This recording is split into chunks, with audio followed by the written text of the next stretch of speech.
बिस्मिल्लाहिर्रहमानिर्रहीम। नाज़रीन, आज हम एक किताब पर तबसरा करेंगे। ये किताब डॉक्टर सफदर महमूद की लिखी हुई है और ये इस किताब का दूसरा एडिशन है। पहला एडिशन डॉक्टर साहब की ज़िंदगी में ही ख़त्म हो गया था और ये दूसरा एडिशन अल्लामा आसम मंज़र आम पर लेके आए हैं और ये भी तेज़ी से सेल हो रहा है। डॉक्टर सफदर महमूद ने ख़ुद इस किताब के बारे में बताया कि इसके मंज़र आम पर आने की क्या वजह है, ये क्यों तख्लीक की गई। वो कहते हैं कि एक दिन मुझे फ़ोन आया, लड़की फ़ोन पर थी, उसकी तरफ से कहा गया कि वो एक तालबा है और साथ ही उसने रोते हुए कहा कि डॉक्टर साहब, आपने फ़लाँ साहब का मज़मून पढ़ा है। मैंने कहा कि नहीं पढ़ा। उसने कहा कि उस कालम निगार ने, उस मज़मून निगार ने कायदे आज़म के बारे में बहुत ही ज़्यादा गुस्ताखाना कलमात इस्तेमाल किए हैं। कायदे आज़म पर इल्ज़ामात लगाए गए हैं, झूठ के तुमार बांधे गए हैं। डॉक्टर सफदर महमूद कहते हैं कि मैंने उस बच्ची के साथ वादा किया कि मैं उस कालम को पढ़ता हूँ और उसका जवाब देने की कोशिश करूँगा। इसके साथ ही डॉक्टर साहब ने वो कालम पढ़ा तो डॉक्टर साहब कहते हैं कि वो कालम पढ़ के मैं इंतहाई ज़्यादा अफसरदा हुआ। मैं ये सोचने लगा कि ये कैसे लोग हैं जो अपने बाप के बारे में, कौम के सबसे बड़े लीडर के बारे में इस तरह का बहतान बांधते हैं, झूठी बातें करते हैं, लगभ प्रोपेगेंडा करते हैं। तो ये किताब, सच तो ये है, डॉक्टर साहब के इसी सोच के नतीजे में तख्लीक हुई।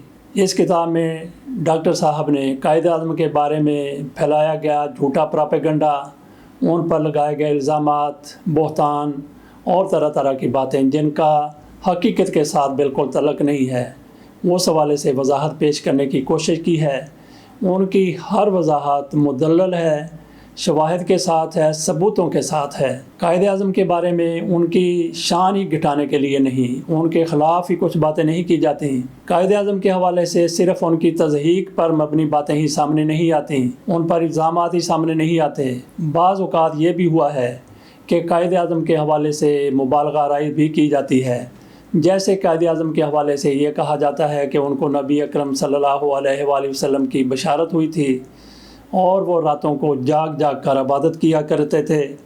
डॉक्टर सफदर महमूद की तरफ से ऐसी चीज़ों की वजाहत भी की गई है। डॉक्टर सफदर महमूद कहते हैं कि ये दुरुस्त भी होगा, लेकिन वो कहते हैं कि उनको ऐसे कोई सबूत नहीं मिले, कहीं से इसके शवाहिद नहीं मिले कि कायदे आज़म मोहम्मद अली जिन्नाह को नबी अकरम सल्लल्लाहु अलैहि वसल्लम की तरफ से बशारत दी गई थी कि वो बर्रे सगीर चले जाएं और पाकिस्तान कायम करें।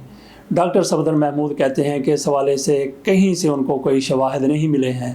इसके अलावा कायदे आज़म के हवाले से बहुत ही घटिया किस्म की बातें भी की जाती हैं। कुछ लोगों की तरफ से ये भी कहा जाता है कि कायदे आज़म ने ये ऐलान करके कि पूरे मुल्क की ज़ुबान बंगाली होगी, मशरक़ी पाकिस्तान की अलहदगी की बुनियाद रख दी थी। इस हवाले से भी डॉक्टर सफदर महमूद ने पूरी तहकीक की है। वो कहते हैं कि इस हवाले से कायदे आज़म ने सिर्फ़ ये कहा था कि पूरे मुल्क की कौमी ज़ुबान उर्दू होगी, ख़त व किताबत के लिए, राब्ते के लिए। लेकिन कायदे आज़म मोहम्मद अली जिन्नाह ने यह नहीं कहा था कि सूबों की ज़ुबान भी उर्दू होगी, बल्कि उनकी ज़िंदगी में ही मशरक़ी पाकिस्तान की सूबे की सरकारी ज़ुबान बंगाली थी।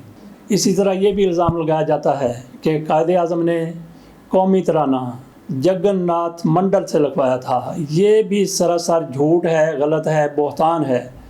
कायदे आज़म की तरफ से किसी से भी कौमी तराना नहीं लिखवाया गया। कायदे आज़म की वफ़ात के बाद कौमी तराना लिखवाया गया। इसी तरह से कायदे आज़म पर आइन साज़ी के हवाले से भी इल्ज़ामात लगते हैं और भी कई इल्ज़ामात कायदे आज़म की ज़ात पर लगाए जाते हैं।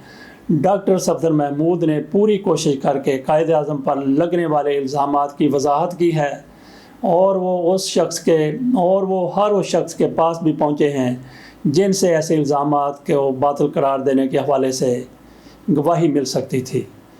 ये किताब अल्लामा आसम साहब ने शाया की है। कलम फाउंडेशन के ज़ेरे एहतमाम किताब को शाया किया गया है। ये किताब आपको कलम foundation international, Walton road, Lahore से दस्तयाब हो सकती है। अगली किताब पर तबसरे के लिए फिर हाज़िर होंगे। इसके साथ इजाज़त दीजिए। अल्लाह हाफ़िज़।